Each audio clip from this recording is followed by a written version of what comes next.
হচ্ছে আমুলের কফি বার। এর আগে চকোবার তো অনেক খেয়েছি, এখন প্রথমবার এই কফি বার খাবো। এটা অনলাইনেও পাওয়া যায় আর যে কোনো আমুল কার্টেও পাওয়া যায়, আপনারা যেখান থেকে খুশি কিনতে পারেন। 20 টাকা দাম আর 60 ml আছে। এটা চকোবারেরই মতন মনে হচ্ছে, শুধু ভেতরটা হচ্ছে কফি দেয়া। 60 ml আছে আর 20 টাকা দাম। এটা আমি কার্ট থেকে কিনেছি, এবার খুলে দেখি। চকোবারের মতো কফি বার।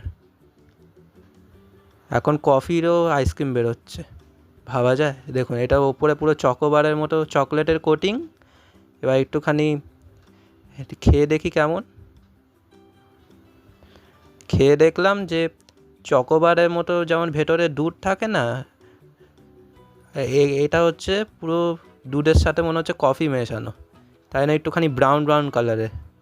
ভালোই লাগছে, কফির টেস্টটা ভালোই। আপনারা যাদের কফি খেতে ভালো লাগে তাদের এই আইসক্রিমটা খুবই ভালো লাগবে। আপনারা কি কখনো এই কফি বার আমুলের খেয়েছেন কিনা তাহলে কমেন্ট করে জানান। আর ভিডিওটি ভালো লাগলে লাইক, শেয়ার ও সাবস্ক্রাইব করে দেবেন। ধন্যবাদ।